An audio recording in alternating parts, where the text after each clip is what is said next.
talk about some transition offense. We mix in a little defense, how to stop it, and then a couple drills where how you can practice this stuff so it becomes more instinct in the game. So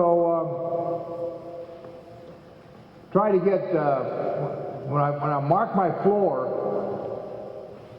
on October 15th. Is that when you still practice, Coach? Closest Saturday is October 15th. Is that what it is now? Closest Friday. Changed all that. President's got sick of everybody having what? Midnight magic on Tuesday night or something. They got in trouble. So what I do, I take that paint, you know, you can draw circles and X's with on the floor that comes off easy. What's that stuff called? We don't have that. Oh, okay. Well, anyway, I painted these things on the floor at Mackey Arena. I put a green line all the way across the floor, 3 feet from the baseline. Because I hate it when somebody takes the ball to the base and picks it up. So we have a rule, if you take the ball inside that green line, shoot it. So everybody knew if you got inside there, you're going to shoot the basketball and then we can rebound. So that was one line. I made that green. And then I always put a red line right down the middle where this goal line is. I put a red line here for weak side defense. So if your man's above, free throw line extended, you only get 1 foot in here, and if the ball is below the free throw line, then you straddle the red line, so you're like 2 men off of 2 people off the. So that was another line we had, and then we put these white lines down where I wanted people to run to on the fast break at our secondary break. I'd put a circle, a white circle right here, free throw line extended. Same thing on that side. Had a circle. At the top, maybe one on each, like guard, and then I'd put a white box down here, usually from this line out to about right here to here. So we had a white box down here that was like, I don't know, 8 feet by 6 feet. So where the low post man would run to get posted up on the ball side. So those are some marks we had to teach it. And they come off real easy with water, so they didn't hurt the varnish or anything on the floor. And then on defense, I would put an X free throw line extended on the out of bounds line, an X, a big white X. So when you want to push a dribble, that's where you push the dribble to that X. Put an X 12 feet from the basket there. So when you don't let people drive the base on you drive to that X. Same way X over there, free throw line extended was the same way on the base. And then we had X at the top of the circle, so if your dribble is going that way, you drive to the top of the circle, don't let them turn the corner on you. So I had those markings on the floor, but the main one I would tell you about was the white circle there to get there, and top of the circle, or boom, boom, and a circle on the opposite side of the free throw line. So, okay, girls, you ready? I need a point guard. I need a 2 guard that can shoot it. I need all of you come running on that one. Who's a small forward? A power forward, or an inside person, and another inside person. Okay? So you get all same colored jerseys, you care. So how come you have different jerseys on? Oh, okay. All right. So you're 1. Who's 1? You're 1, 2, 2, 4, 3. Okay, remember your numbers. So when we start, you can all sit down right now. I want to teach this drive first.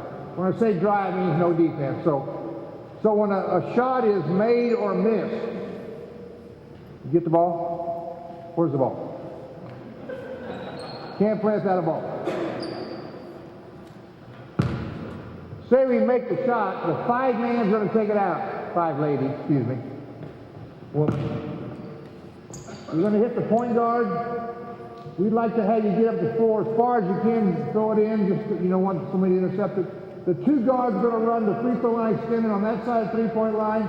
The 3 forwards are going to run to that side. And the 4 other big person gonna post that down low, okay?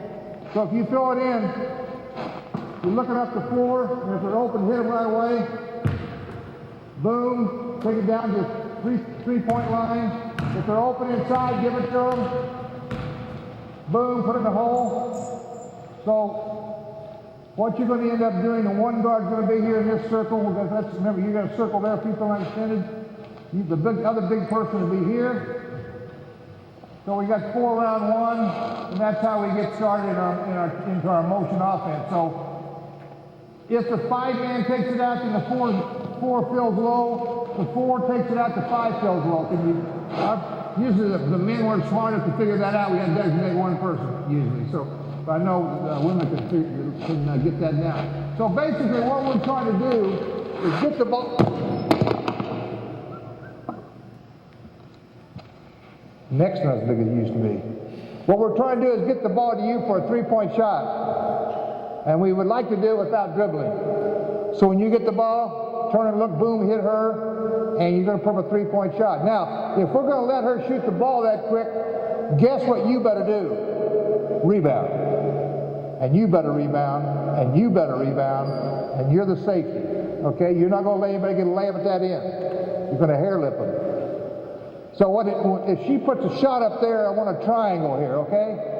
You're right there, yeah, good. So we got a triangle around a 3-point shot. Now, what could happen off of this if she gets the ball back? Say you're about half course. We're coming down, get the lady that took it out. You're behind her.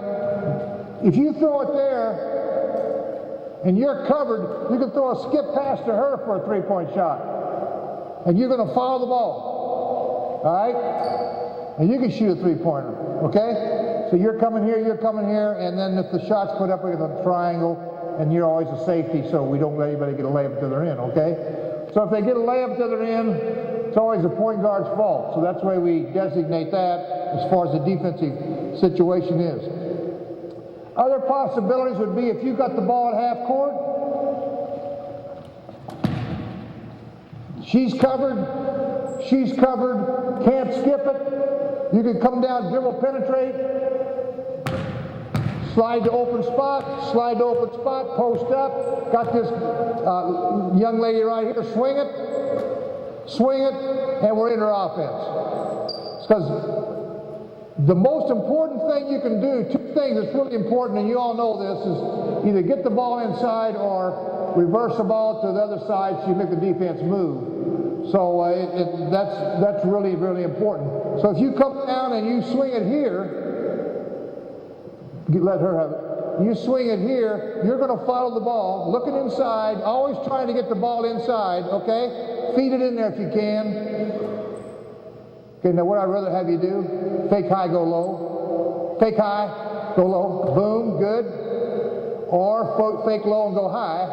Fake low, go high, and we work on that a lot, of course. So then when we get that, we're into our offense. Okay, let's start over, please.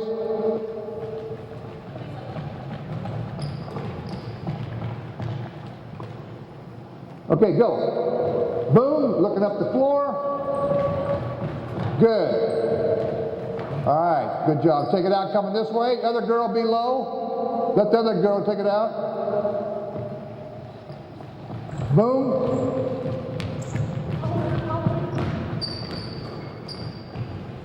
Good job.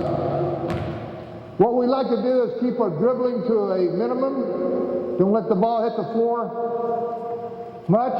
And if we're going to dribble, we want to dribble, penetrate with a purpose. So those are the things we work hard on every day. Now remember, we spent all of, Coach, September, October working on 3-point shooting, working on post-up drills, working on conditioning. So once we start practice, we don't have to worry about running too much. So it's like you're going to get that through natural practice habits. So those are things we work on. Now, what we would like to do, we get a stopwatch, take it out. Let's run, please. Boom, made basket. Now hold it. Right there, we want to get the ball to that person in 3.5 seconds. So I have a stopwatch, and we try to get it in, so you're down in 3.5. At the shorter court, it'd be less than that. or you can make it whatever you want to make it. You know, it's like those goals I gave you. You don't want to make it 40% or 44% on the field goal percentage. Make it what you want to make it. Make up the goals the way you want them. So it's boom, boom, get it down, get it inside, swing it.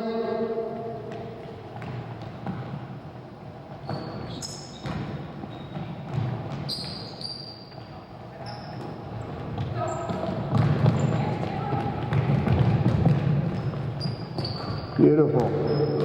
Okay, you want to try it? Who's the point guard? We've got a 2-shooter, 3 forward.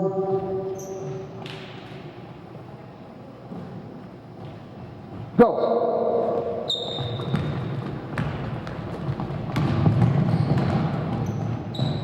Good job. Bring it. Other girl that took it out now becomes a post low. Hold it. Yeah, I want the other gal to take it out. My fault.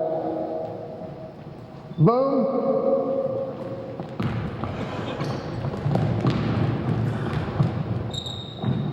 You know, we want, and in all these situations, we want to sprint, we want to run hard, and on a missed shot now, everything's the same. You know, we want to get the ball to the point guard if we can. What's great is, if the point guard rebounds it, that's the best. Because she can do what with it? She can just take it up. It's like Jason Kidd at his best is when he rebounds. If you watch the Nets, if the point guard can get a rebound and take it on her own, that's beautiful. So it's like, we want to get that done if we can, because we've had a few guards over the years that were pretty darn good rebounders, and then we don't have to worry about too much getting the ball out and being very, you know, slow and getting transition going.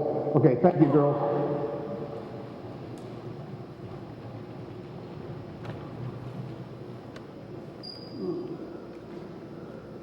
So now what I want to do is try to give you some terminology, which if you've been in Indiana, you listen to Coach Knight over the years or somebody like that, you know all the rules of, or the terminology of motion offense out of the fast break.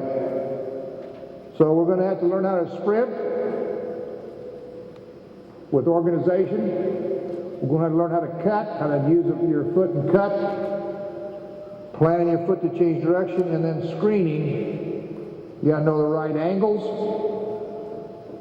Run to screen and get set, visual and verbal. You must know when to release in the middle of the action to lead the ball. Okay, so let me get what I thought was the advantages of motion. We're going to use motion off. Advantages of motion, if you want to write this down. I didn't have these printed up. Normally I do this when I was teaching because I wanted to be more organized, so in case you had a good player I could impress you. But I didn't get anything printed up on this. Advantages of motion is, number 1, difficult to scout. Number 2, difficult to defend because of unpredictability. Allows freedom for your players to use their strengths. Forces your players to learn how to play, to recognize situations. And players improve their all-around game, all handle, and learn to play with and without the ball. Now that's we as coaches is our biggest chore. Learning how to play, 2 biggest chores. Learning how to play with the ball and learning how to play without the ball. Probably is the most difficult. Is learning how to play without the ball. Don't stand, do something that's constructive to help your team when you don't have the ball in your hands. So those are the main advantages of motion. Any questions on those? No, you've probably heard them all before. And then the disadvantages of motion is difficult to teach. Must have patience as a coach, and we all have a lot of that, don't we? Usually you're not totally efficient in motion until about Christmas, I'd say. It takes a while to teach. Maybe some of you get it done before then. And must deal with players having freedom and all players handling the ball. So some coaches don't like to give that freedom to their players, and they got to learn how to handle the ball, everybody too, so that takes a while with passing drills and cutting drills and screening drills. Like I said in my talk earlier, I really don't like my players playing 5-on-5 in the spring. I want them playing 3-on-3. So they learn how to cut and screen and handle the ball and shoot coming off screens and running harder, because you're going to touch the ball a lot. And then the last disadvantage of motion is too perimeter oriented, because sometimes they get too much 3-point shooting, too much perimeter screening, you know, and they're not getting the ball inside enough to get the defense collapsed so you could do some other stuff with it. So those are some things that I wanted to add before we got into this. Some drills I wanted to do to see how we teach this. Okay, do you do the drill 3 on 2 down, 2 on 1 back? You do that drill? Okay. All of you participate in this, okay? 3 on 2 down. One that shoots it will come back. You're on D. And what I always like to do is put the point guards or ball handling people in the middle of the 3, 4, and 5 on the outside. Now what I want to do first of all is talk about defense coming down. Here we go. Let's walk it up. I want to talk about this first, okay? All right.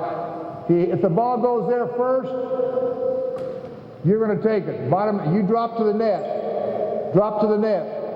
Now what you're doing here is stopping the ball. They're buying time for the other 3 people to get here, so then we get back to 5 on 5, okay? And you have second pass too. So if you throw it there, you got to come cover here. Boom, you're there, and then we hope the other 3 people are back, okay? All right, so now we're going to go back.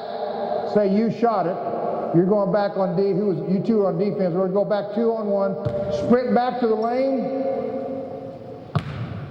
And as they're coming down 2 on 1, they're going to try to get you suckered away from the basket, but you're not going to do that. You're going to fake and drop. Pass it, please. Fake and drop, fake and drop, pass it back. Fake and drop. Now your goal is to make them shoot a jump shot. If you make them shoot a jump shot and not give a layup, you did a good job, okay? Now they might make the jump shot. That's your goal, okay? Okay, gang, let's go. Okay, we're going to go 3 on, do it again. Here we go. We're live now.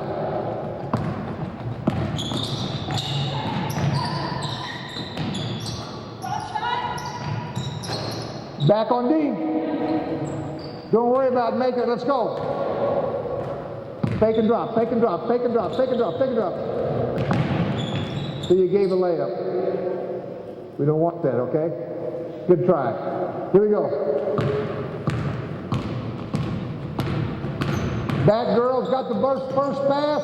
You got the second pass. Good job. Let's go. Run. Shoot her back. Shoot her back. You're going to fake and drop. Make him shoot a jump shot. Make him shoot a jump shot. You've got to cut him off, gang. Here we go.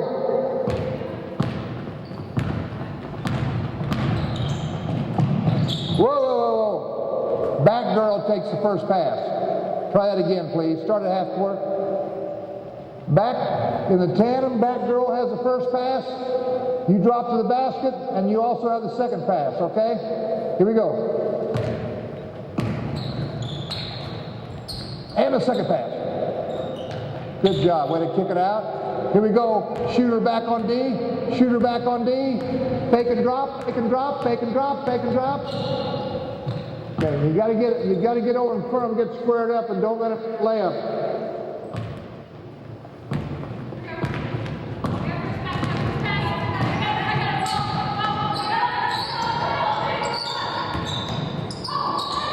Okay, good job. Here we go.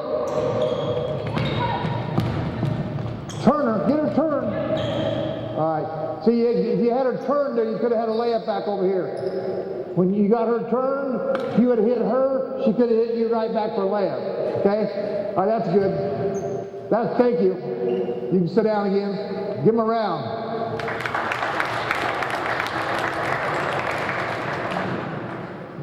Now what I want to do, we're going to have a competitive drill. You have a scoreboard? No. Can you keep score? Anybody electronic genius? Give me equal colors of shirts. Same number of reds as white.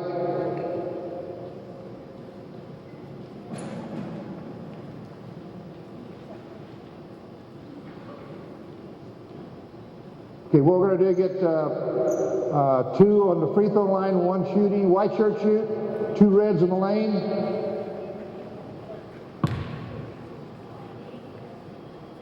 Rest of the reds down in each corner divided up, whites in each corner divided up.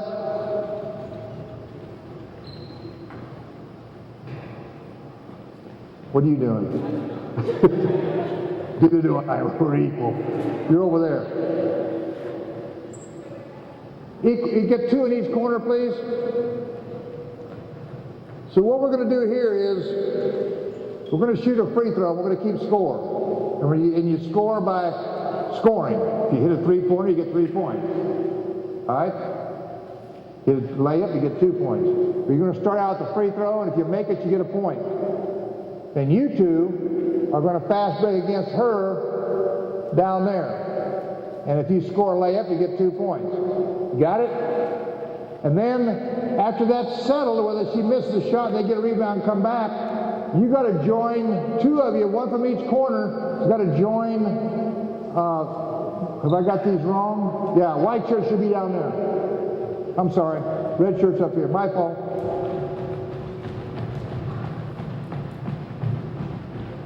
So it'll be 2 on 1, 3 on 2, 4 on 3, 4 on 5, 5 on 5. And we're going to keep scoring all that, okay? You've done this before?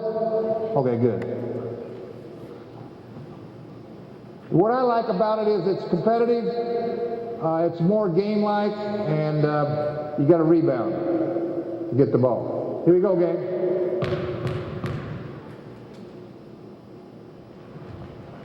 Okay, they got 1 point. Here we go.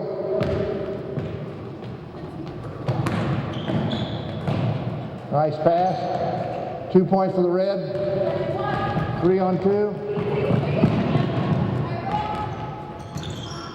Here we go.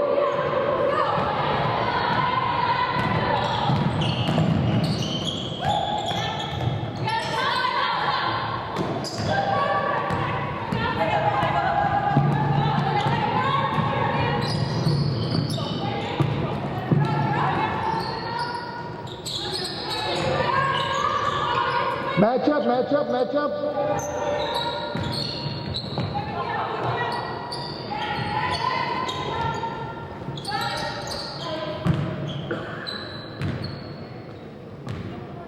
How'd we get 4 on 4? We needed you.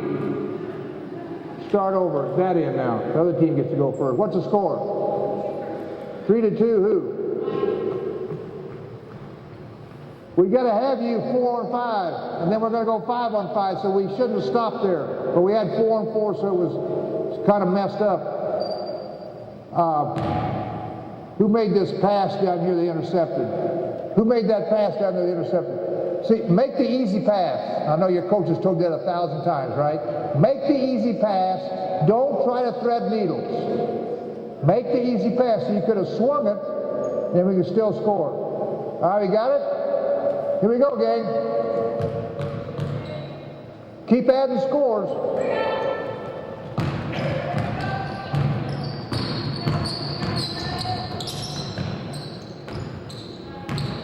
Nice pass, way to be patient. Way to run, good job.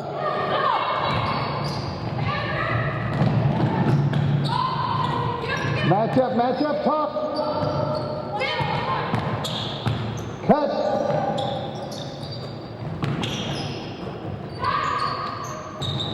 Nice shot. 4 on 5. Somebody should be open. Nice shot.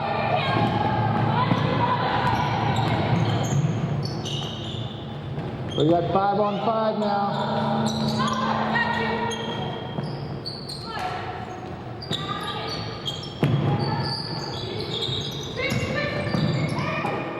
Sit. Okay, good job. What did I hold up, okay? What did I say a while ago? Playing without the ball. When I give the ball up, why stand here? If you stand here, you're what? Easy to guard, right? So if I pass the ball, cut for a layup or go screen away. Okay? But don't stand here. You're too easy to guard. Especially when you got 4 and 5, 5 on 4s, because you're going to have that in the game. You're going to have mismatches, right? So don't stand when you pass the ball. Either screen away or cut, all right, or have somebody flare screen for you. Let's talk about screening a little bit before we go back to the drill. Let's talk about screening. Get 3 here, 3 on 3 right up here. Okay, you got the ball. Pass and screen away. Screen away. Now, hold up. Now, when you come off that, usually when we get mad because people don't screen, right? But usually what happens, the person they're screening for doesn't come off the screen right. What I'd like to see you do, set the screen on her hip so she can't get around you, and you try to tick. If you had a t-shirt on, try to tick your t-shirt with her t-shirt, okay? Because that goes when you rub her off. Now what we're going to do now is what? Switch. So you can turn right around back and flare screen, go back. Boom, throw a skip pass, you got 3-pointer. All right, that's good. Let's go back to the game. Who's ahead? Red's ahead, 8-5. Last one.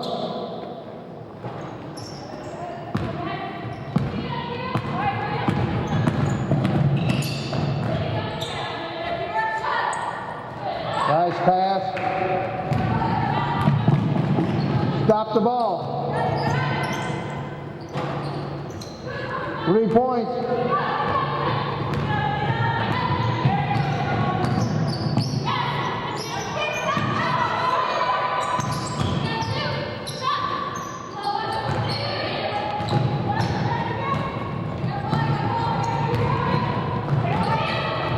Good job. Way to stop the ball.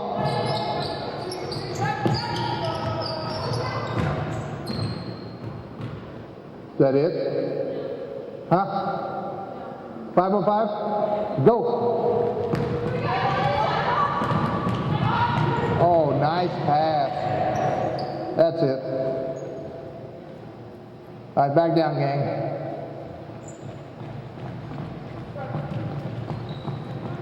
Let's go one more time. Now hold up. Yeah, let's go one more time. So let me ask you a question again about passing. Oh, your coach has already taught you this. It's nothing new. If you got 4 on offense and 3 on defense, why are you rushing your passes? Where are you going? You got them outnumbered, right? Or try to get a good shot, or try to get a layup, or get it inside, or throw it inside and let her skip it for a 3-pointer or something. But why are we, what's our hurry? Where are we going? I mean, we all like to run, that's for sure. We want a fast break, but we also want to be smart, right? So let's don't force our passes. This is for who gets to run. Losers run.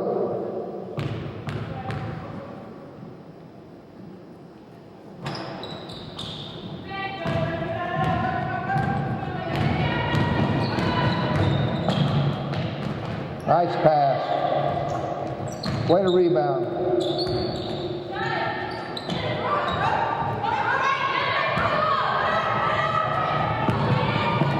Nice pass. Good job.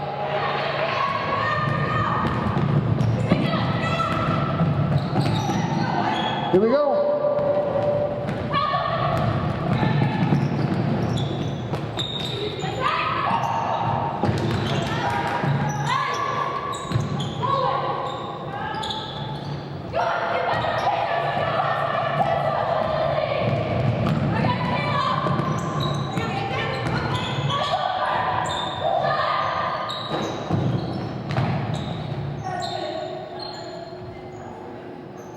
Is that it? Who won? Red has to run. No, you don't. Sit down. Not today. Good job, girls. Let's give them a round of applause, gang.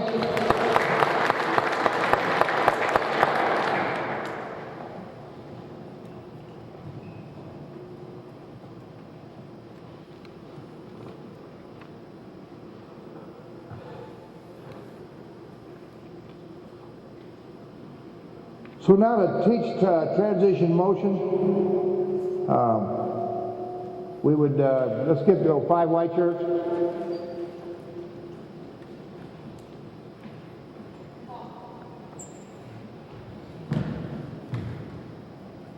Okay, then we're gonna do the run. We're gonna run, you know, like we did. 5 takes it out, 4 runs down and post up. Now we're gonna go 2 trips dry, no defense, dry, and we're gonna run some kind of motion down there. So what I want you to do is cut and get a layup. Okay? Nothing off the motion, nothing off the transition offense. We're going to get in our motion and cut and get a layup. Okay? Here we go.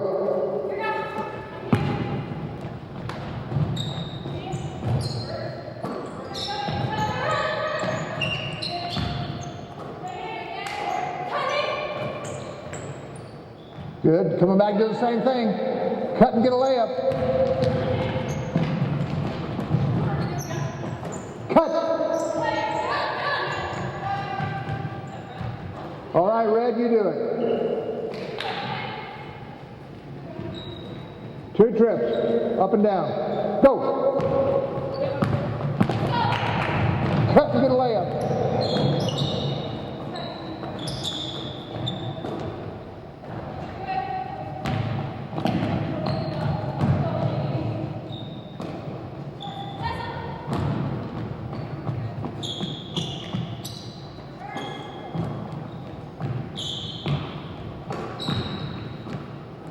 Very good. Where's this white circle? Where's the white circle supposed to be? Free throw line extended, right? Where were you? Out there in the south 80. Okay? I know you'll do it next time. Okay, now we're going to go 4. Let's go get a layup off the screen and let's get a layup just off a cut. No screen away. Just when you pass it, cut, and then let's have 3 cuts where we look for them, okay?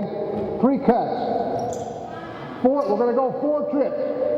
4 trips. Up and down is 2, back in here's 4. Where's our 5th lady?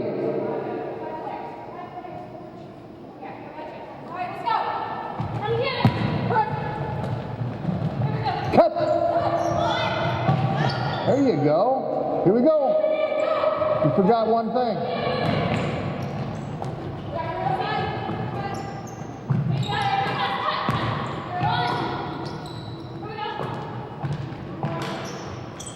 Cut! Get a layup right there. Beautiful. Here we go.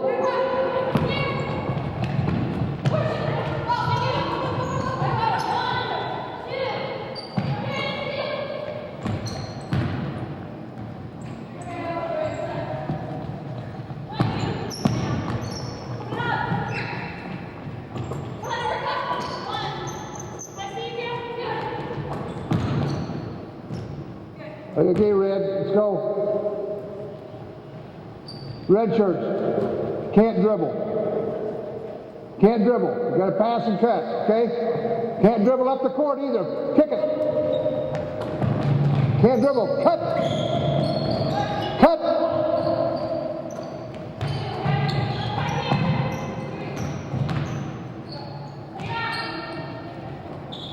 Can't dribble. Cut! Cut!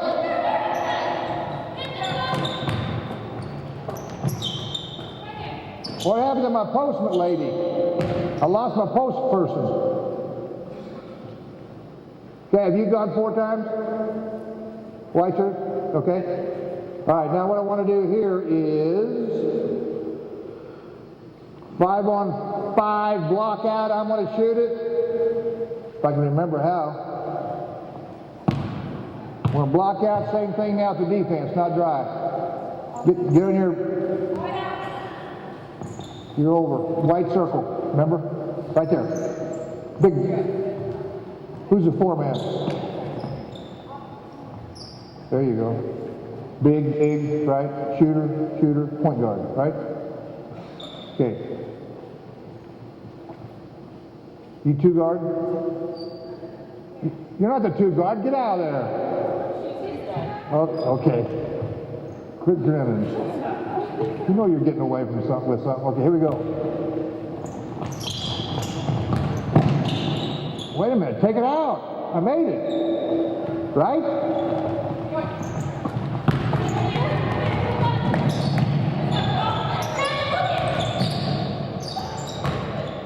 Hold up. What kind of a pass is that? A bad one. Okay. Fake high, go low, remember? Fake high, go low, fake low, go high. The other team inside, right? If I make it, take it out like it's a game, okay, please? Where's the white circles? Got it? We okay?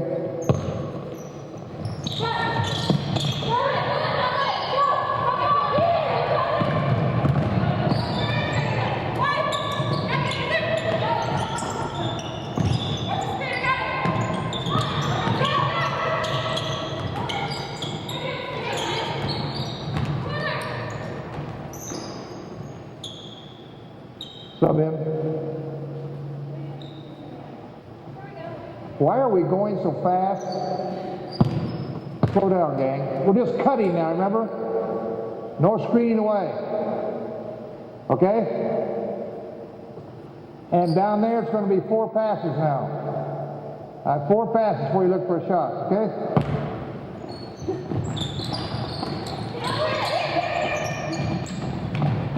Wait a minute.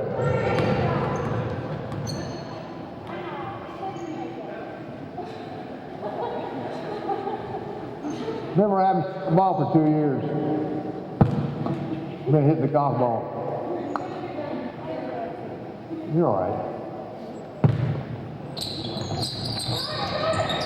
Now take it out.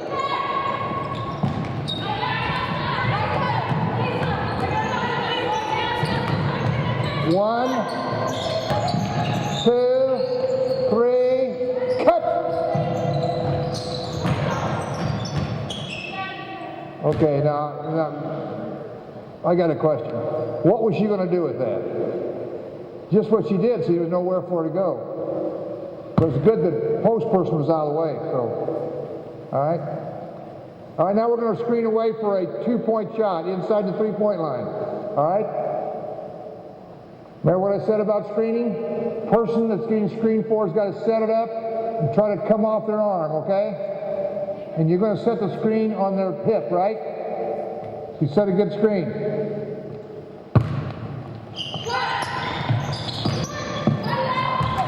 Pick it up.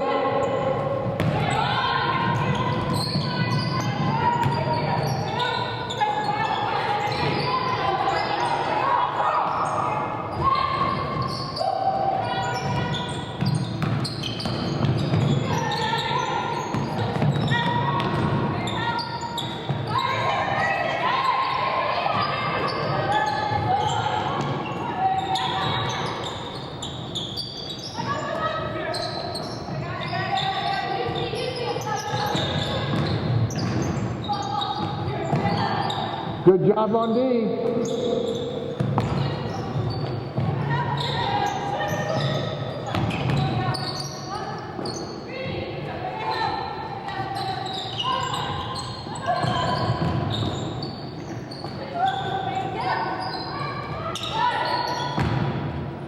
That's good. Just you stay there. How many seconds do women have to shoot it? What are you guys playing, keep away? Okay, now we're going to give you a little rest here and let you have another competitive game. It's called the 60-point game. Have you ever done this? 60-point game? Give me guard, high post, forward. 60-point game is a game that we use, or a drill we use towards the end of practice. We call it, you never use the word stall. Don't say stall. This is called control game. Got to guard them. I need defense. Can you keep track of this? Do they get 1 point for every pass? 1 point for every pass they make? 5 points for a layup. And minus 2 points for a turnover. Okay? Better write that down. Yeah, you can dribble. But I don't understand one thing. It's like our guys used to be. Why bounce the ball once and pass it? Well, that's just a bad habit, I think. Pass the ball and cut, or pass the ball and screen away, because if you bounce the ball once, what does that allow the defense to do? Cover you, right? So quit bouncing the ball and then passing or cutting, okay? Try to keep from doing that if you can, unless you're going to dribble penetrate. You got this? Here we go. 1.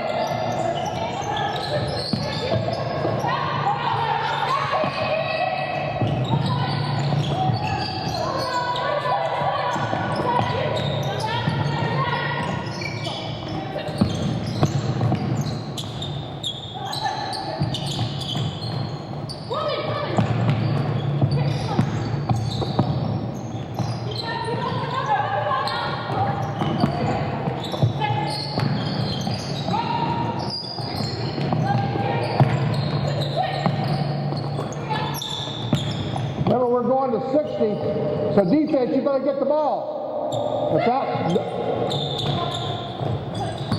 Foul is 4. Forgot to tell you, foul is 4.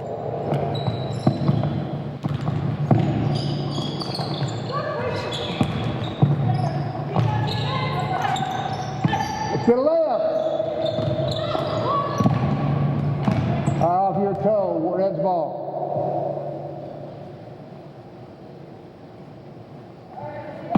All right, now, 2 things. Help me with this. Can't pass it back to the person that passed it to you. Because that way you can stand 29, 30, 31, 32. Can't do that, okay? Can't pass it back to the person that passed to you. Okay?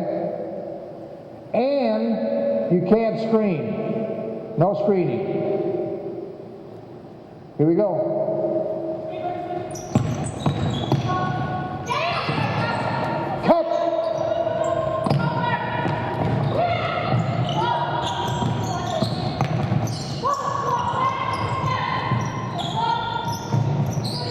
Jump ball. White's ball.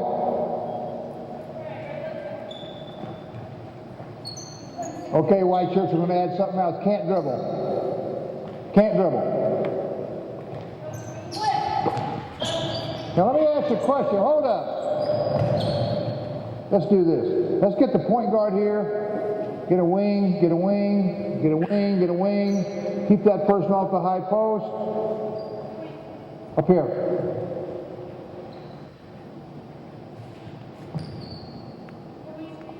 Now, if you pass there, please, cut inside of her. Set her up and cut inside of her. We keep cutting behind the defensive player, we'll never get a layup, right? Set her up and then cut inside for layup. Who's ahead? We're going to 60. 1. Up, Red's ball. Whoa. Red's ball, you dribble. Can't dribble, remember?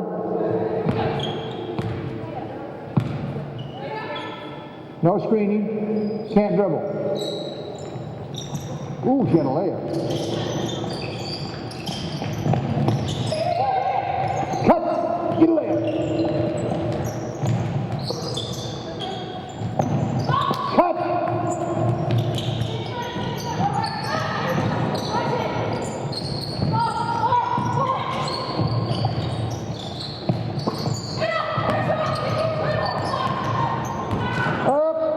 White's ball. You taking a point off for a turnover? Good job. Go.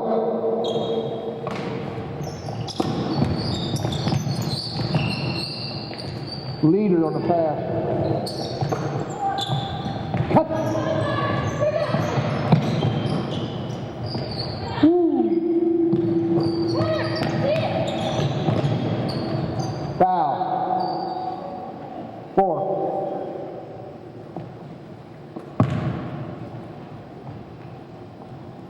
We get a layup, gang. Let's get a layup for 5 points. We need 5 points. Get open. Get open. Get open.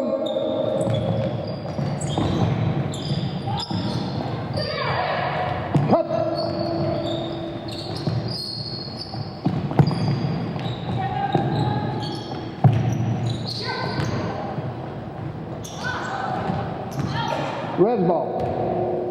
Almost. Almost.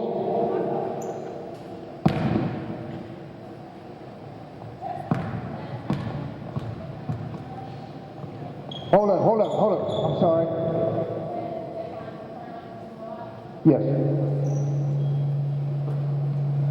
Take it off. Thank you. Go game.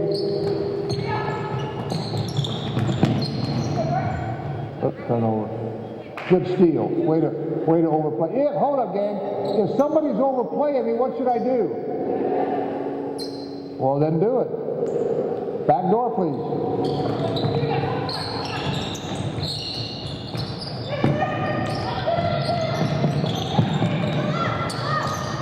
Cut.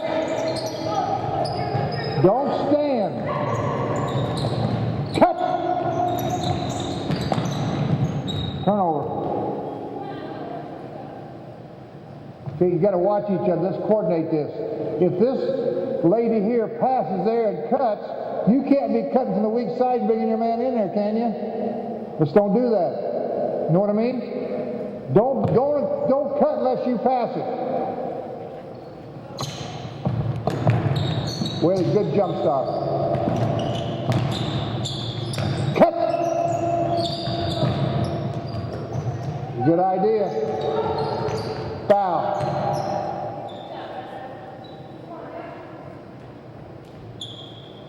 You need 12 points, and you need 36. Ball game. Cut for layup.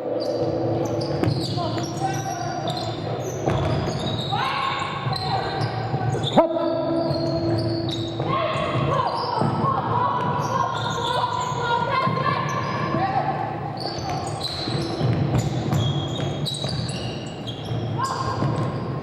Swing it, cut.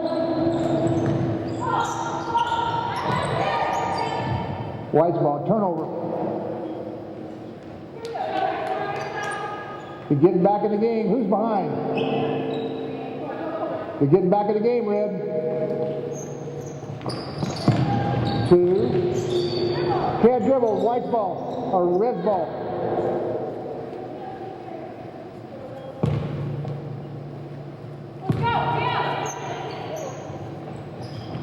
Cut.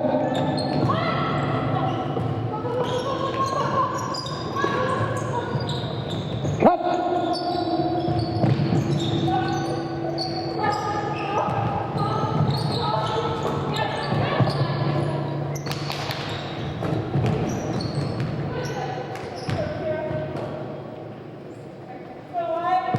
What did I say about passing? Make the easy pass, right? Make the easy pass.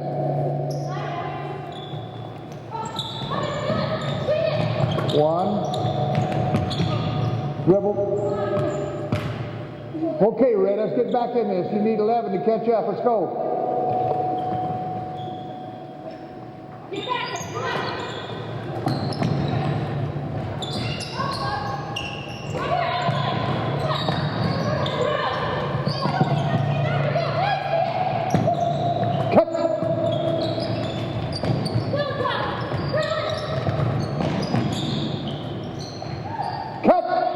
Cut, don't stand. There you go. Good job. That's it, ball game. Who had the ball first? Red, you get one last chance.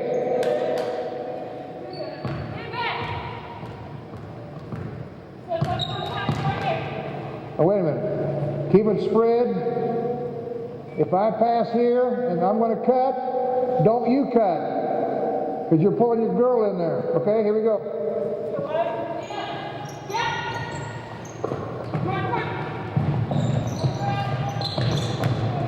Whoa, time out. See what you did? You cut in there and got in her way. She passed the ball, you cut. You only cut when? If I pass it. See what I mean? You brought the person that was guarding you. Here we go.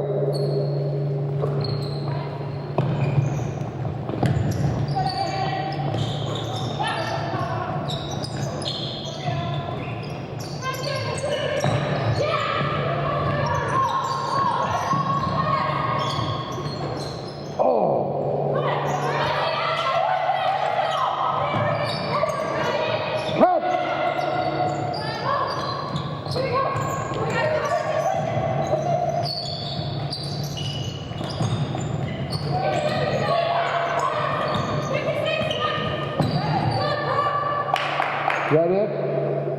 Who won? Good job. Give him a hand.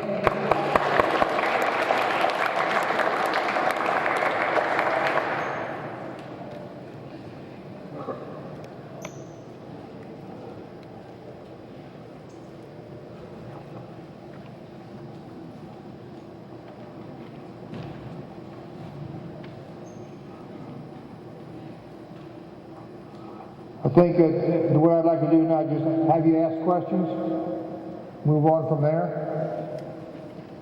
I think it's really important. We work a lot on 3-on-3, working on screening angles, cutting, 4-on-4, screening floor balance, angles, good passes, seeing the defense, learn how to cut without the ball, don't cut in the way of somebody else cutting, and it's all got to be synchronized with hours and hours of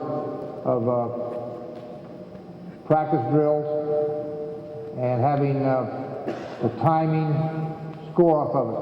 Now, this is most of this drill will help you also defensively if you're behind, because you learn how to cover people without fouling, putting pressure on the ball, having a weak side help, and seeing the ball at all times, and having a alertness that you got to have when the game's close. And of course, making your free throws. So it's not only helping the offense learn how to take care of the basketball in close games, but also the defense learn how to pressure without fouling, pressure without putting them on the free throw line, and pressure to steal the ball so we can go down and get a layup or a good shot on our own. So it just all comes with time and work and having the anticipation and intensity to stay with it. What else? Any questions? Yes. Yes, sir.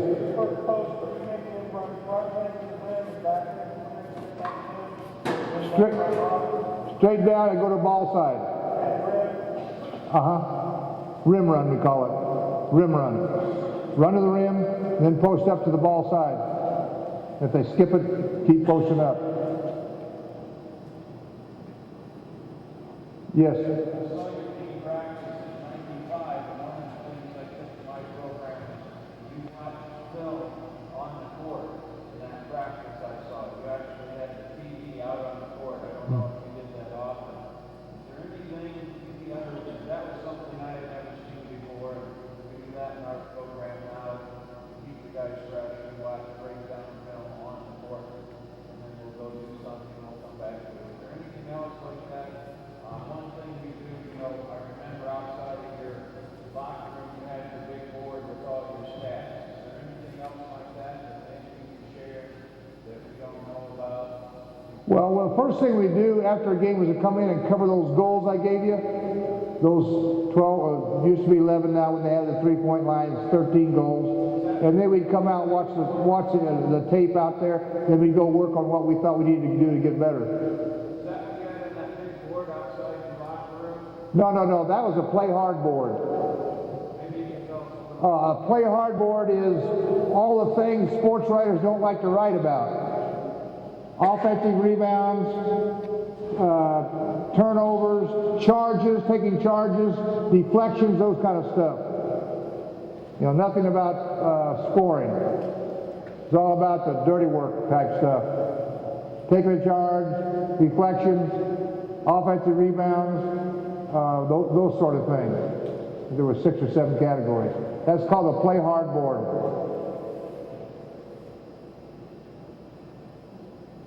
Good memory. Anything else, gang? Coach, when do you individually develop the coach so that they develop ceiling properly and learning the game? Okay, we work mostly four moves. Drop step, both sides, right hand, left hand. A draw through, step, it's a crossover step. A swing hook. So we worked on those four post moves, but the thing that I tried to really work the hardest on was post defense. If you've got a guy that plays great post defense, you win a lot of games if you do not let the ball go inside. So we spent a lot of times on post defense as we were working on our post drills. But usually when we came up, we warmed up with the dry post offensive drills. We do the mic and drill with the side goals and those sort of things. But it takes a lot of time, and you got to work hard at big man drills. Try to get some money out of Brad Miller at $62 million, so we're trying to get him to come back and help us, and he turned into pretty great. He signed for $62 million. Can you believe that? Woo! Cardinal got $35 million in 5 years. So I haven't seen a dime of it. But I'm going to. If I get him on a golf course. Oh, no. We play for $2. That way I can keep the 2 friends I have. Anything else? Thank you, girls. You were great. Let's give them a round of applause. Good luck. Good luck next year. Good luck next year. Because they don't need much luck. They won a national championship, right? Way to go. All right. Thank you. You all were great. I appreciate you having me.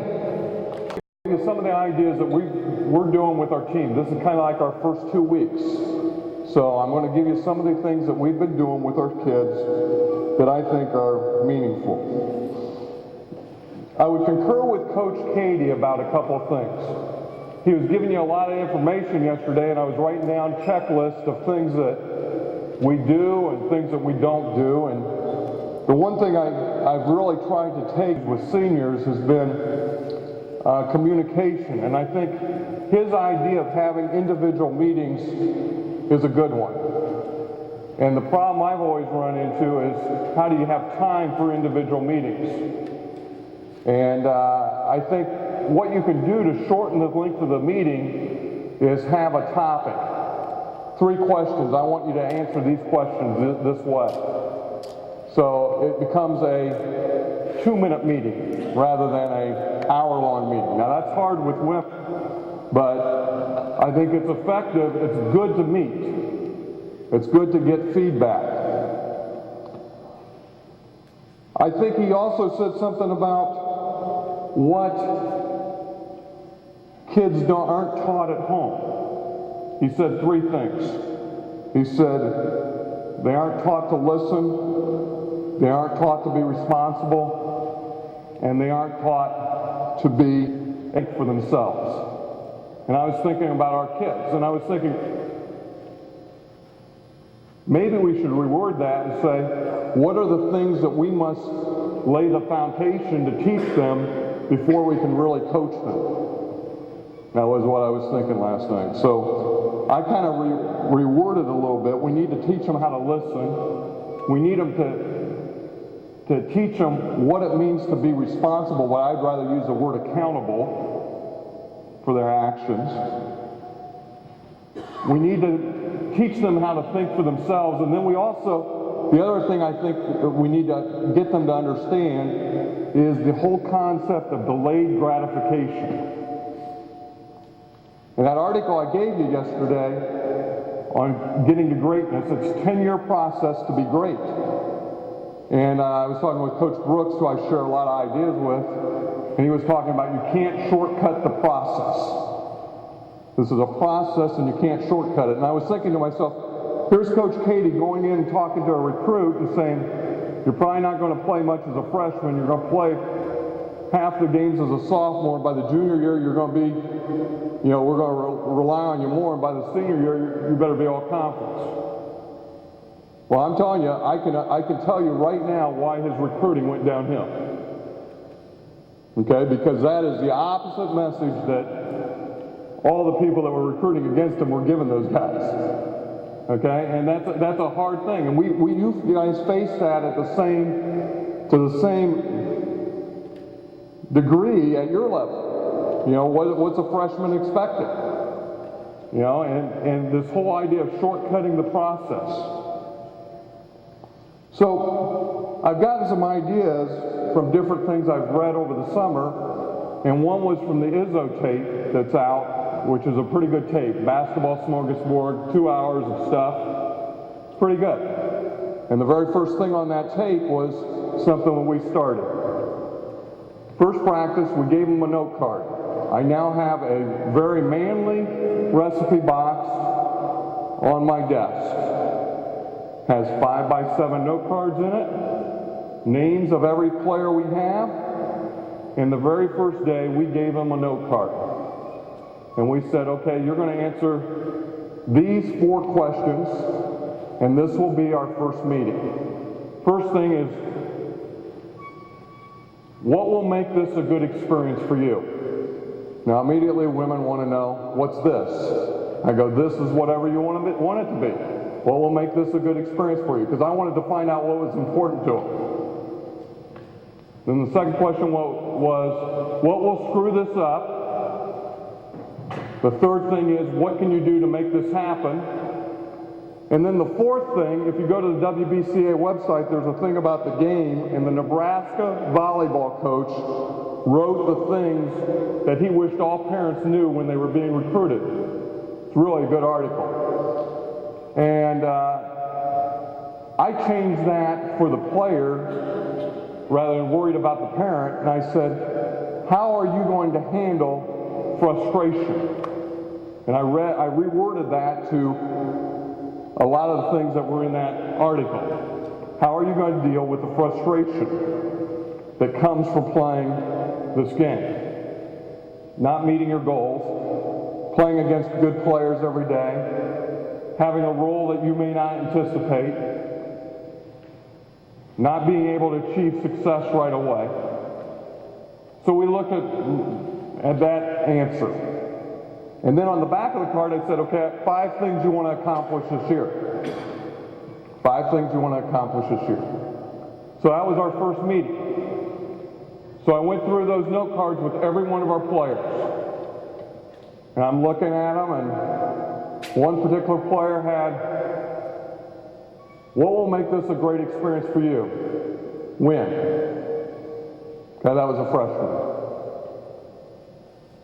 That was probably what she thought I wanted her to say. I don't know. One said, to be happy. Okay? And there's no right or wrong answers. It's what their honest opinions are.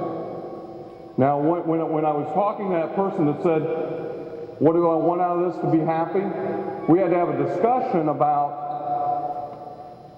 what will make this a good experience for me.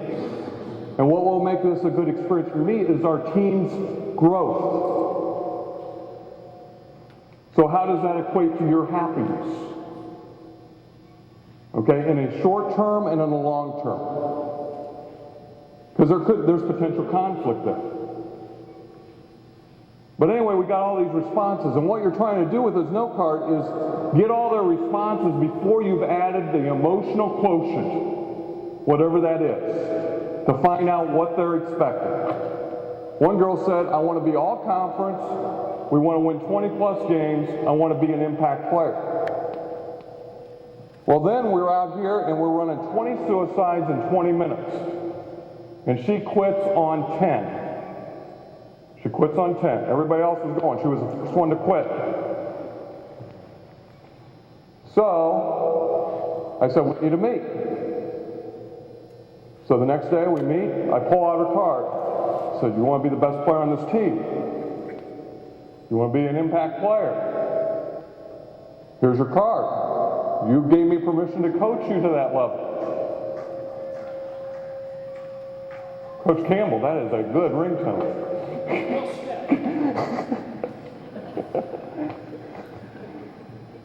So, Will Smith. Who's Will Smith? Okay, so we go and I said, here's your card. Now here's the next thing. Your next assignment. Take this card. We're going to meet again tomorrow. You need to either change your expectations or tell me how you are going to deal with your temptation to quit when it gets hard. because they don't fit. And all I'm doing is being honest with you. So this is what we're trying to do with our team, and I think it's a pretty good approach. The kids want feedback, and I'm giving them honest feedback. Okay?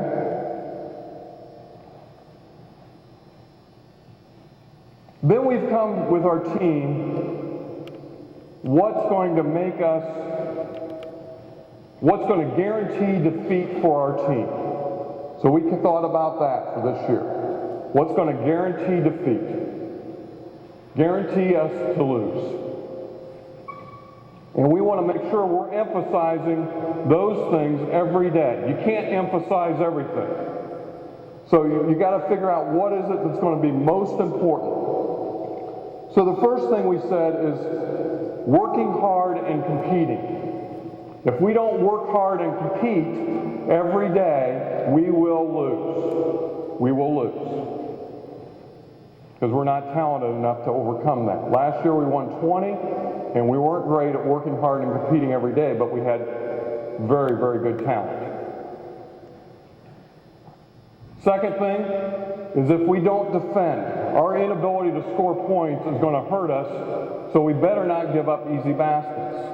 So for us, we said we need to be able to defend and take away easy baskets. And then the third thing, we need to take care of the basketball. We can't turn it over because we can't defend turnovers. You think about it. The one year I played without a point guard, we defined good turnovers and bad turnovers. You know, when you played without a point guard and they're coming up here and they're starting to feel, you could see them getting nervous with their skills. You know, you could feel it coming. It's going to be a blooping cross-court pass. It's going to lead to a layup down there. So we practice throwing it out of bounds. Okay, that's a good turnover because we can get back and set. The one in play is a bad turnover because we can't defend it. Okay? So the three things that are going to be a staple of our program: work hard and compete, defend, and take care of the ball. Okay, so the first thing we've been attacking is this whole idea of working hard and competing. And I've read the guy from North Carolina, the soccer coach, and I think he has a lot of good wisdom.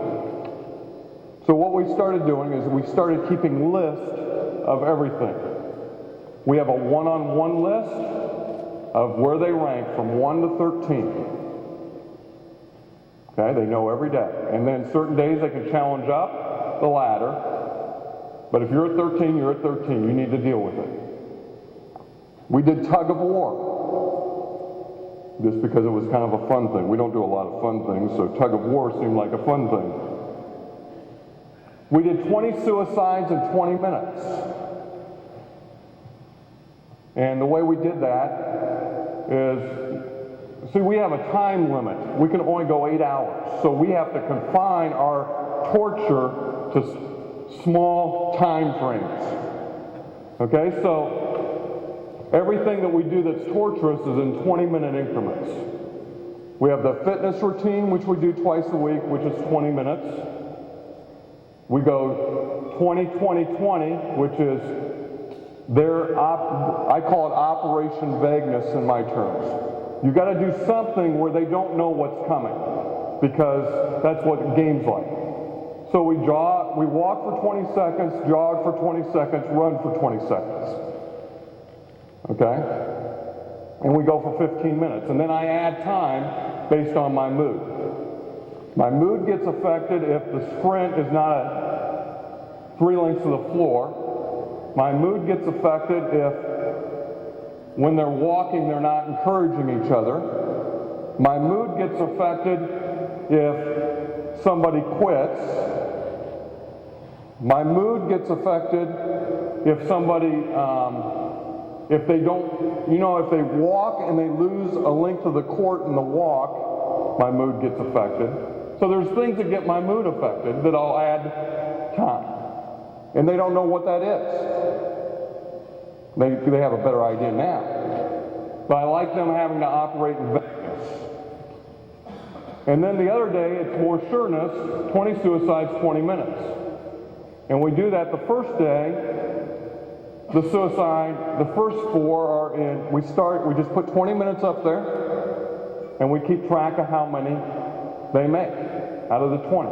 If you make 20, you're a good, tough person. First time for the first 4 is 54 seconds. That's pretty easy. They get a 6-second rest if they make it in 54, they get a check mark.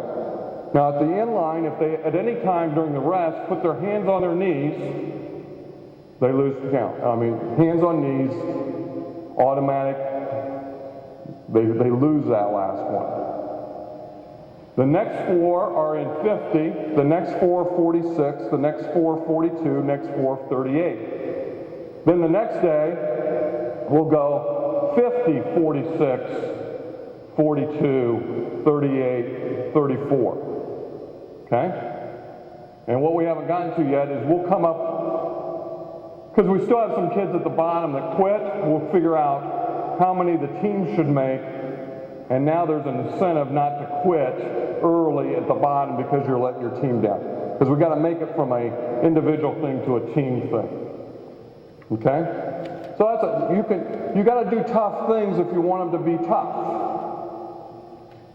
Okay? Mindy played for me. She remembers doing tough things. Okay? Did we do tough things? Okay. Okay. We also keep track of 5-on-5 games. We had to teach them how to pick teams because they don't know how to pick teams. If you don't tell them how to do a pickup game, it will take an hour to do a pickup game. And we'll just watch them. It's maddening. You know, so we have how they shoot for the pickup games, and they get on the team, and you can't sub on your team, you know, because they like that thing, where they sub in and out, you know, that way everybody gets to play. No, I like them to learn how to hold the court. You know, like the old days where you go to the park and you hold the court, and if you win, you get to stay. If you lose, you got to wait. Okay? I think there's value in that. And then we keep track of how many games they win and how many they lose during the course of preseason. So now we get an idea who over the long haul can affect their team winning. We keep track of the fitness routine. So we have lists for all those things. So that's kind of how we start getting at this toughness thing. And then we give them handouts. And we'll talk about handling certain situations. Our big issue right now is we have 3 people that quit, and we have 9 people that are working their butts off that I have trust that they won't quit. How do we get that to be 12? Because what's going to happen is when we start playing basketball, some of those 3 are better players, and they got to get tougher. That's the reality. But I can't trust them because right now they're like fool's gold to me. And if I play them in the crucial time, I will be the fool. Okay? They'll kill me. They'll kill us because we can't trust them. Okay? So we got to figure out how to do that. And we gave them this thing about the goose and how they fly in V formation. And then we'll talk about how does that apply to our situation. We're very honest with our team. They know who the 3 are that are screwing up right now. We've made it perfectly clear to them. The problem is they're not as uncomfortable with it as I am. Okay? And the 9 aren't as uncomfortable with it as I am. The other thing that we've talked about is you can't be honest with each other until you unify. You know, I look at that team, and they got a lot to work on. They're young, but the thing that you can tell right away is they're unified because they do what? They talk. They talk better than any team in the nation at this time of the year. They're incredible. Their talking yesterday was incredible. Absolutely phenomenal. And I know because they stayed in my basement last night, they like each other. They like each other. They like hanging out. That's a good thing. So we talked about our team. We have twins on our team. I said, Lana and Leah, are you honest with each other? Yes. I mean, you ought to see twins go at it. They're brutally honest with each other, and they're supportive of each other simultaneously. That's because they're unified. And our whole team needs to become that unified so that we can be brutally honest with each other and not feel like we're stepping on people's toes. Otherwise, it's going to take too long to get done what you need to get done. Okay? I really believe in this stuff. I think this is 90% of the stuff we do. The other 10% is the other junk we're going to do out here in a little bit. But that stuff has become more important to me as I've gotten older.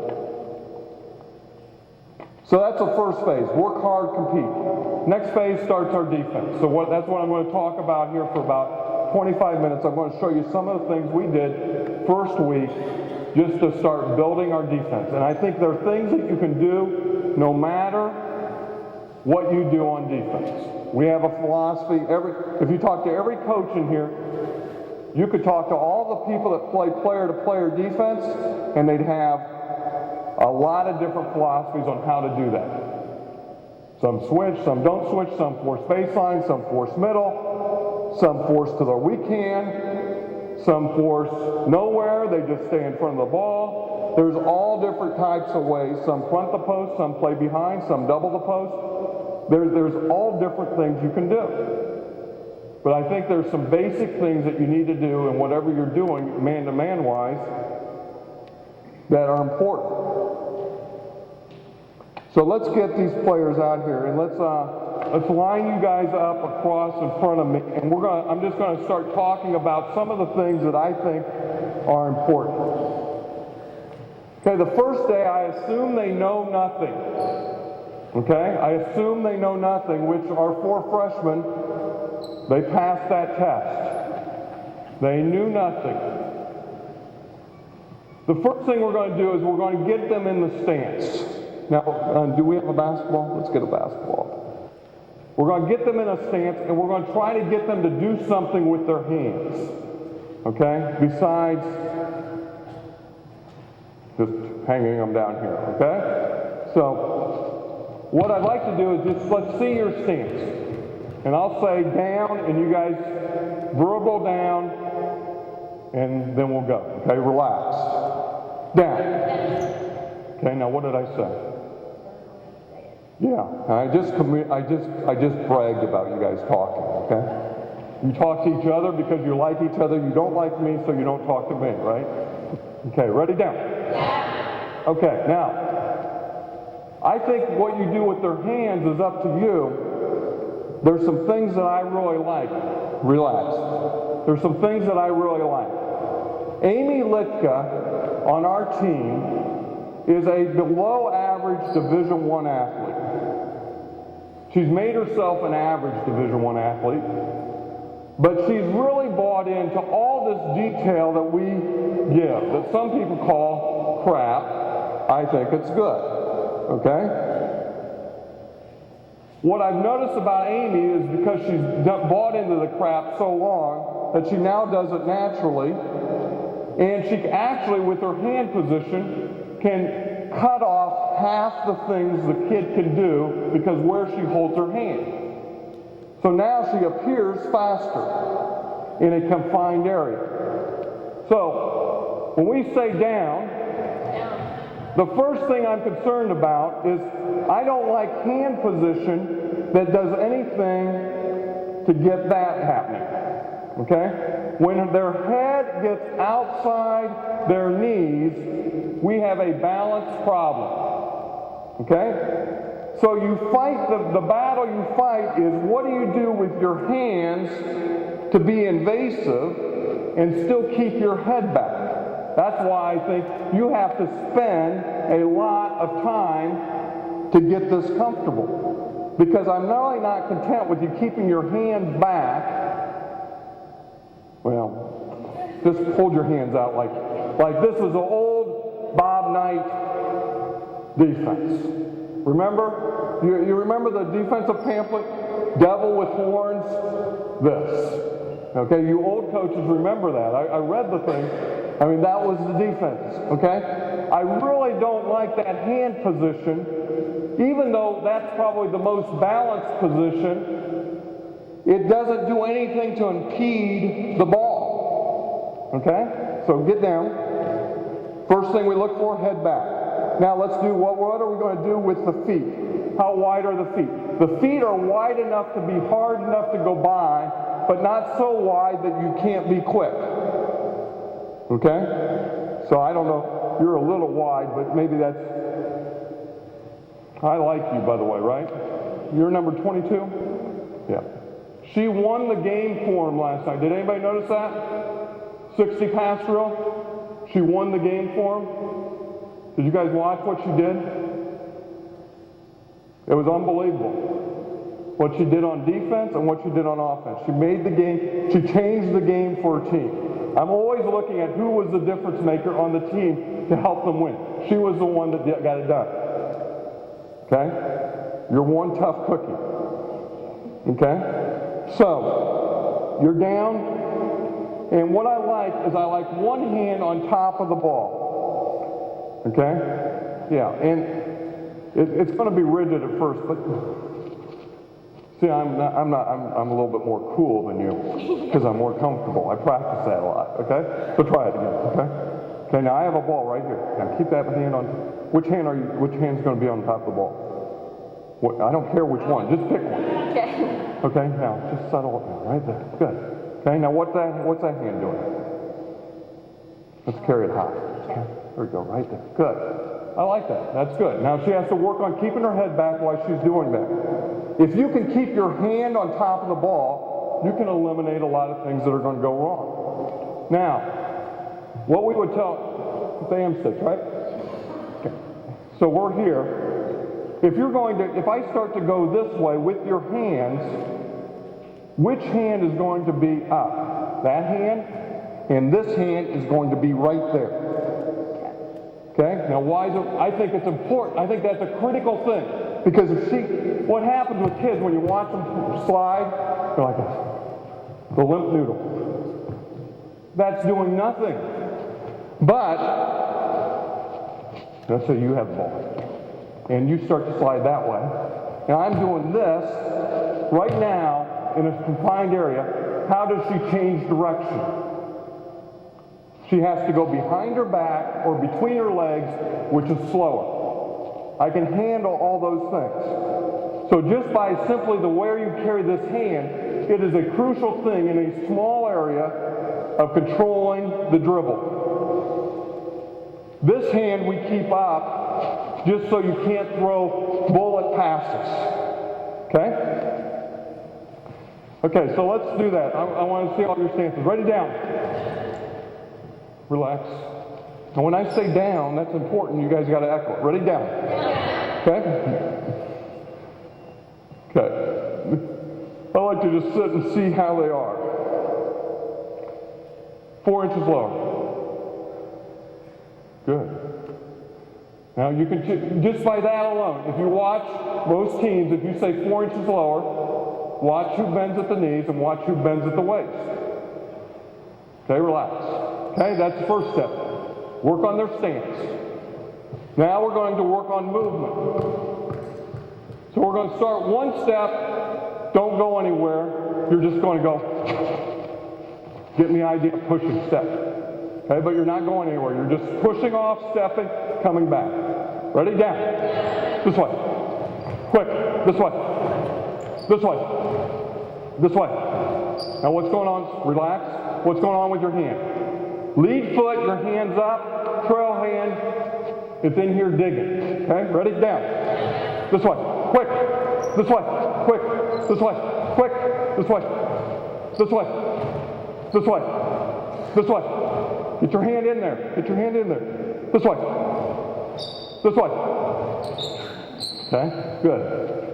Okay, now we're going one step, go somewhere. Keep your feet apart. Ready? Down. This way. This way. Just push step. It's right like this. Okay, one step. Ready? Down. This way. This way. This way. This way. This way. This way. Now you got to bring your feet closer together, yeah. So it's a push step right here. Okay, now what you're going to find with your freshmen is there's a dominant way and a non-dominant way. There's one side, some people false step both ways. False stepping means this. You're going this way and you slide like this. That's a false step. That's wasting your time. Okay? Kayla Thompson, you have a harder time pushing off your right foot than your left foot. Okay? She false steps when she pushes off her right foot, doesn't false step when she pushes off her left foot. Okay? That's normal. Because if you're right-handed, or you're left-handed, that's not normal. Left-handers are not normal. I'm left-handed. We're always different. Okay? Because we're living in a right-handed world. We're screwed up. Ready? Down. This way. This way. This way. Now I would just like their hand position more active. Okay, now we're going 2 steps. Ready? Down. This way. Quick.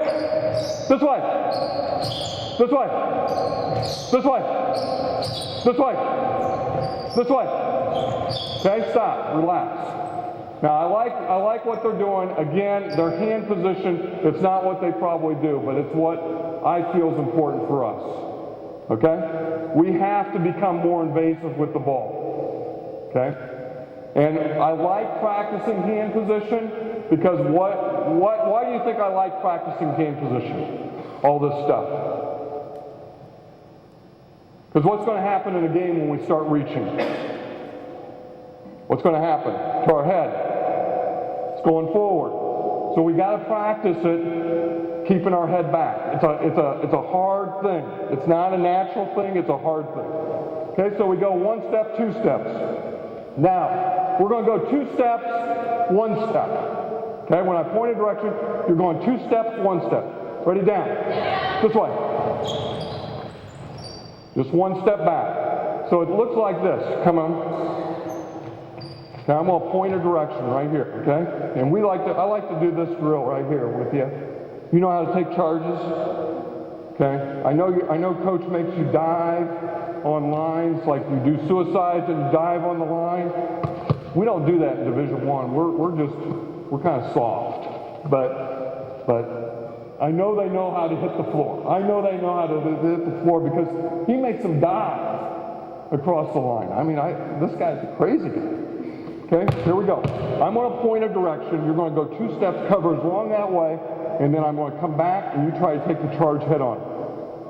Okay, ready? This way. Quick. Get there. Come on. Then get there. You're going 2 steps as fast as you can, then come back and take the charge. Okay? Ready? This way. Good. Well, the referee's not going to call it unless you fall backwards, okay? I mean, I know you're tough, but you can. Okay? This one. Good. Right like that. I like that drill. Okay? Because you can really work on that step back. So you're working on that, being on balance, coming back, and being able to take the hit. Okay? That's what we're doing in MASH right now. Imagine you're trying to get there in time. Really strain after you've gone 2 steps to push back and cover ground. Ready? Down. This way. Okay, good. This way. This way. Good. Okay? So we'll go 2 steps, 1 step. Next thing we're going to work on. Closeouts. So let me get my coaches. Where's my coach? Coach Charla? Where's Coach Bacher? Okay, let's get 3 lines. Yeah, on the baseline, 3 lines. Okay, you're going to close out at Coach Charlo, Coach Bacher, and Coach Churchwell. Okay, now this is the thing. I don't know what you guys are calling closeouts, but our newsletters this year, we're going to talk about closeouts to all coaches. Because we didn't have one of our freshmen ever did a closeout. Not one of our freshmen ever did a closeout. It was a foreign thing to them. So I was sitting there thinking, am I too anal? to think that this is unnecessary. So I went back to my clinic notes of Dick Bennett, 2002, when he spoke at IU. He used the word closeout in his presentation and every other sentence 80% of the time. Because that's all you're doing in basketball and defense is closing out. Whether you're closing out from a gap, closing out from the help line, you need to know how to approach the basketball.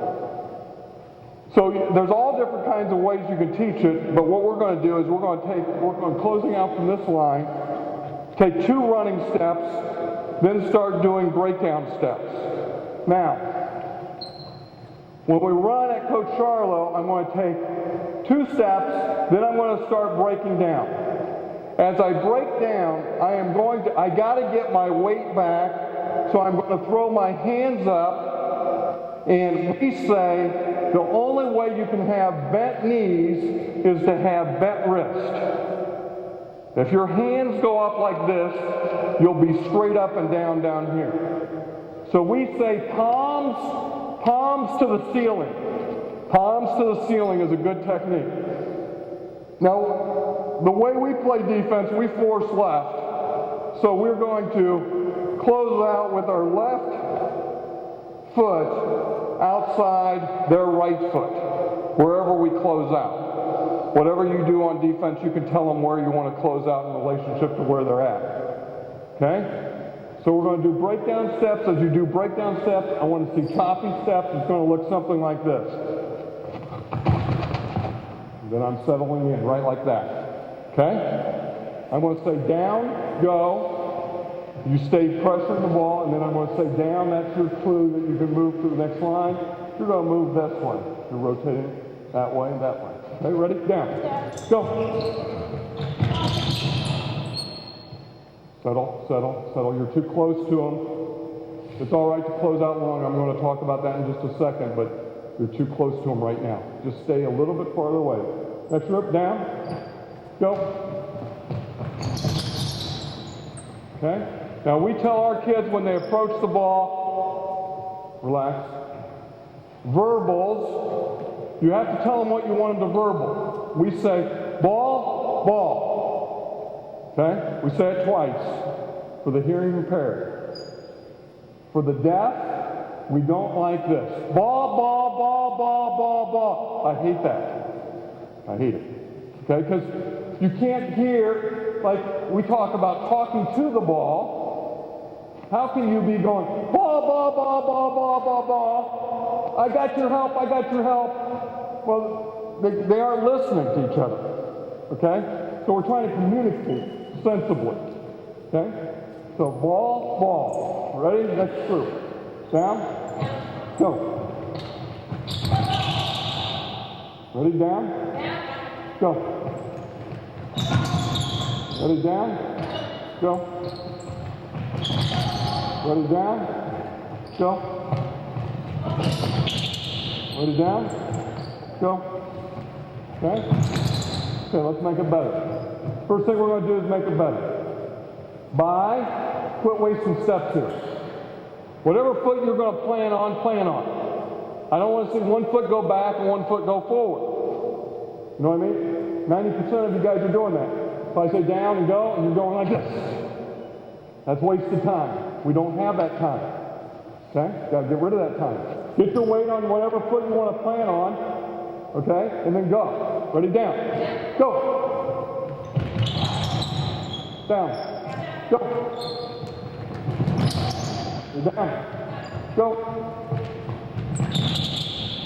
I want the first step to be out here. What's your plant foot? When you go sprint, which one?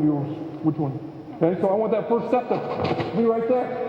Your first 2 steps are critical because you don't have to worry about her going by you on the first 2 steps. Cover ground. Ready? Down. Go. Down. Go. Okay, that's pretty good. Now, they got their closeouts. We're going to settle in. Now, I think the most important thing is what we do next.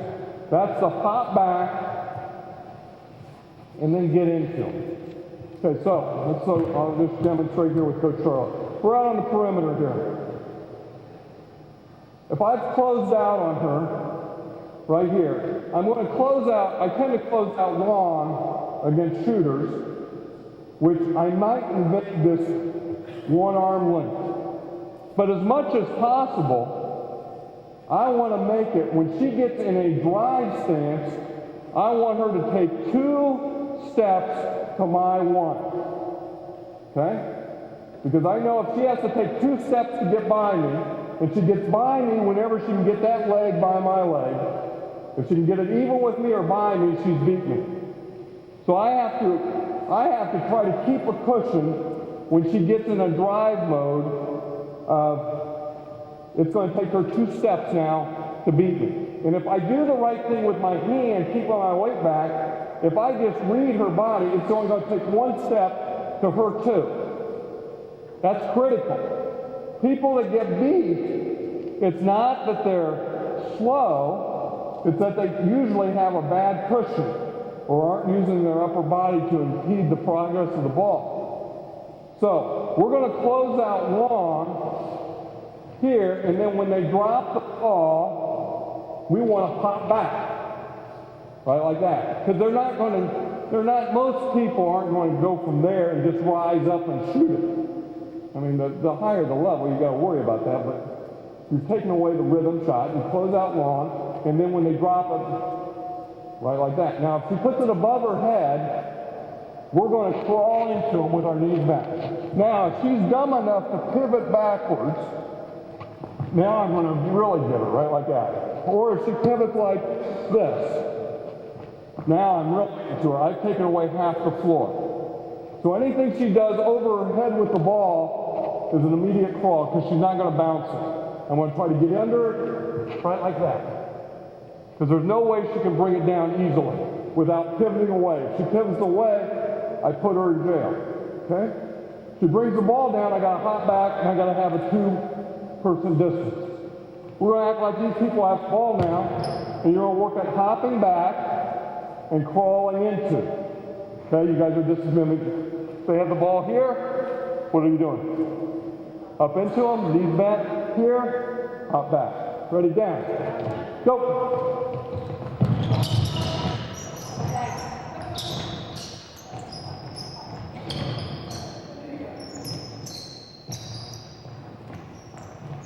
Okay, pop back, rotate, next group. It's a pop back, and when you pop back, like when she's here, she brings it down. I'm probably going to have to throw my hands down just a second to be on balance. And that's a little bit different than your coach was talking about, because the other day he was talking about just getting all into them. Now, I like your ball pressure. My fear is good players are going to go by people in 1 step. I don't want them to be able to go by us in 1 step. I want us to have the ability to arc the dribbling. Ready, down? Go.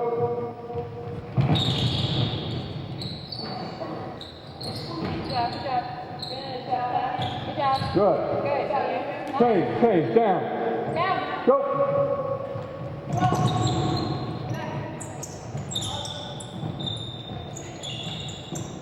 So now, when you hop back now, trying to make it realistic now. Okay, so you're right like this. If she's like this, do that.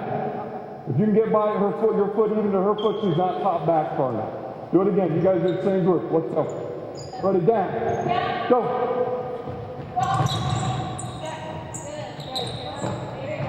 Good. Good. Okay, now just stop. Now just doing what Tashana's doing right there, you can start seeing who's false stepping and who's not. Who can stop that first? It's the first step you got to stop. Okay? That's pretty good. We call that close out, pop back, pop up. And it's a technique I think you're going to see a lot during the course of the game. Okay, now we're going to work on closeouts from 2 different ways. We'll work on a closeut. Tashana has the ball. You're here. Now we would be in the gap on this side because we want the ball to go left. So I got to be able to close out from a gap here. That closeout there is different. Meredith, you got the ball over there. Than this closeout here. That's a different closeout. The space makes it different. If you take any running steps from here, you're going to, I mean, if I take one running step, I could get beat. It's breakdown steps. This is going to involve maybe one or two sprint steps and then breakdown steps. So we're going to practice closeouts from each situation. Okay? Go to the next thing here.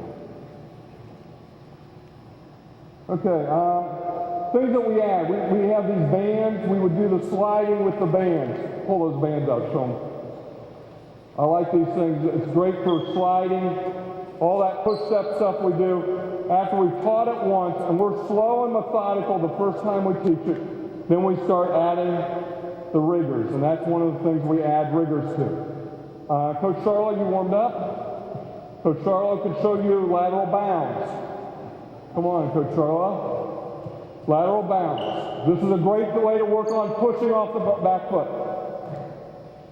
Lateral bounds. Your feet are coming too close. Your trail foot's coming too close. You're doing a pretty good job. Okay?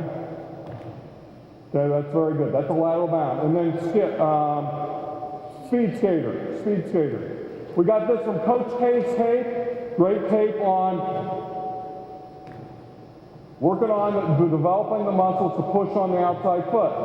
Now the other thing we've done, let's go, come up here, Coach Charlotte, right here. We do wall sits.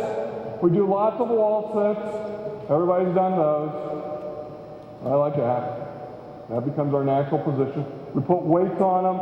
Everybody does it. Lateral wall sits. Push. But you're better. Get your foot out a little bit farther. Foot out a little farther. Not that foot. There you go. Good. Okay? Right like that. You do that, and now you're working on that muscle that's pushing off. Okay? You're isolating the push-off leg, that muscle. We do those for a minute each side. Okay? It looks comfortable. It's not. Okay? Okay, those are things we do to help work on the push steps. We isolate that movement. Okay, then the next thing we do, let's get 5 people around the perimeter. 5 people around the perimeter. Quickly, 5, 4, 3, 2, 1. Good. Drop to the corner. 5 people on the inside. Okay. On the outside, you act like you have basketball. Everybody on the outside has basketballs. Everybody inside right here. Now I'm going to say down and go. You guys are acting like you're in triple threat. Triple threat, selfish.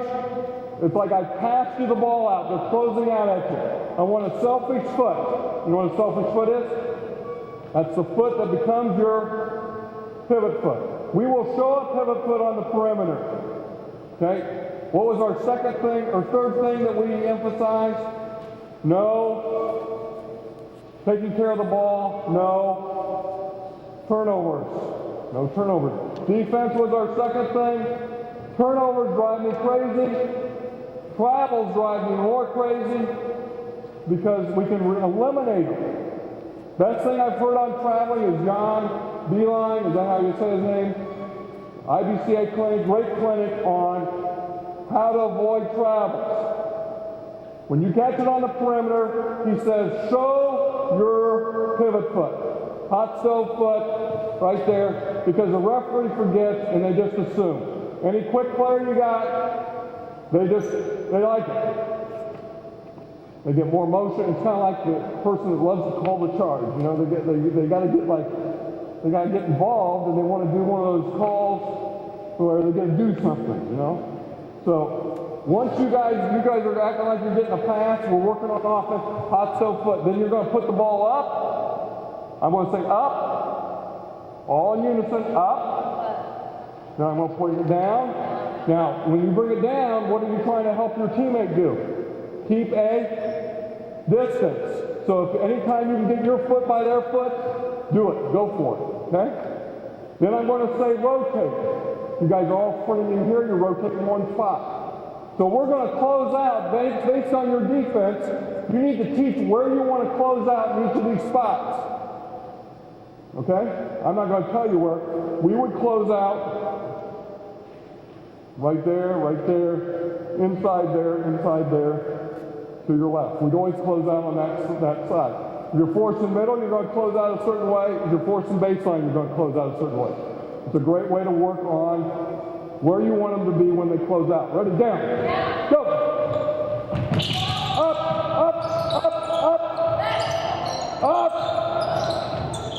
Down. Up. Down. Quickly. Whatever offense you're on offense. Down. Go. Up.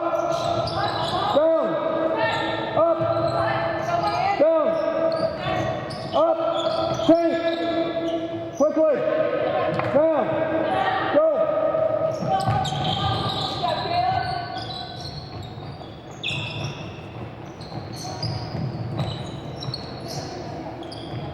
Hey, change.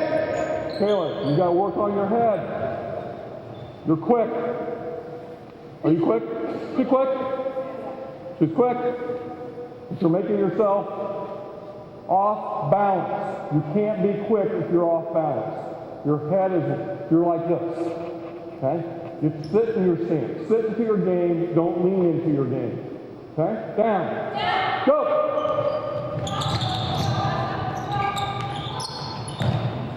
Okay, change.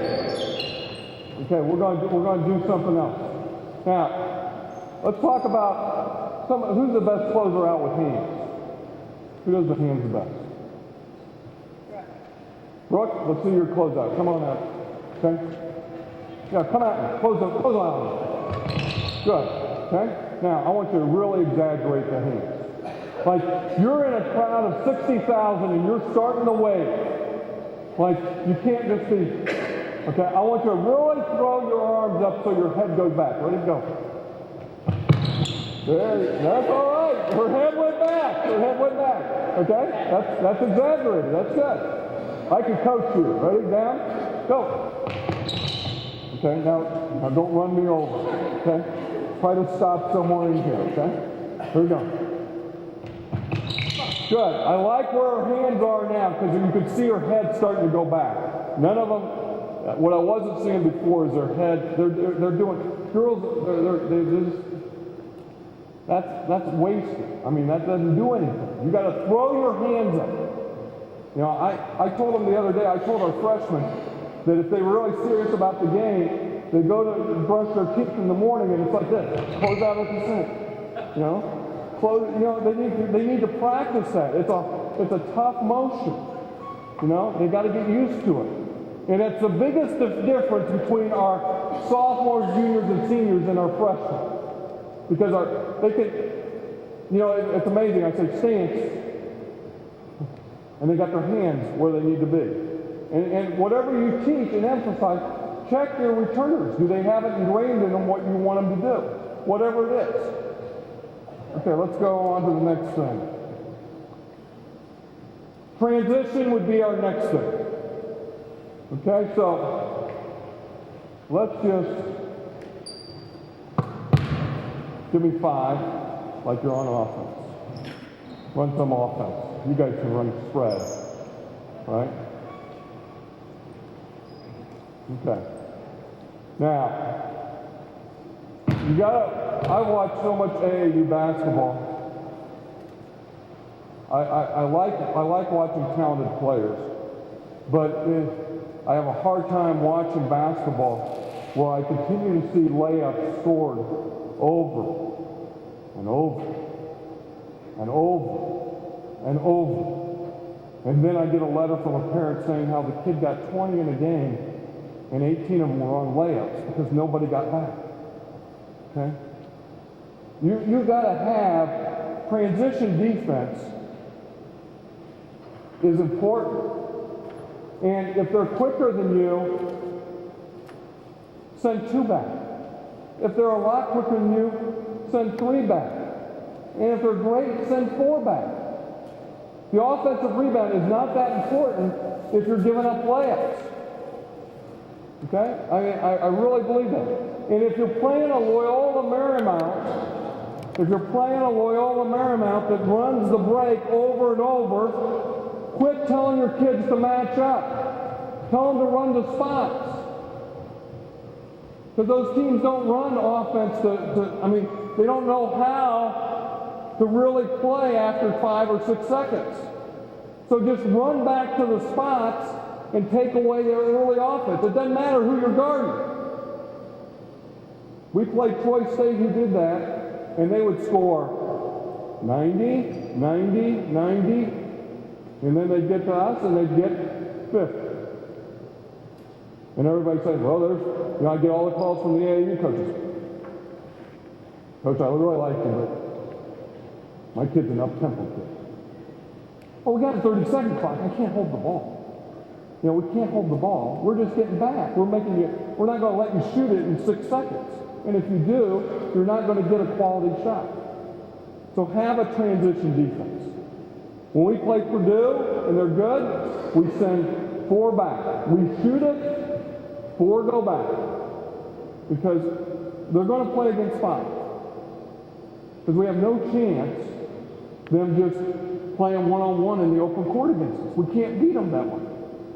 You heard Coach Keady talk. Did you listen to his progression of how his philosophy evolved? Where'd he go? What was it? What kind of coach was he in high school? Up-tempo. What kind of coach was he in junior college?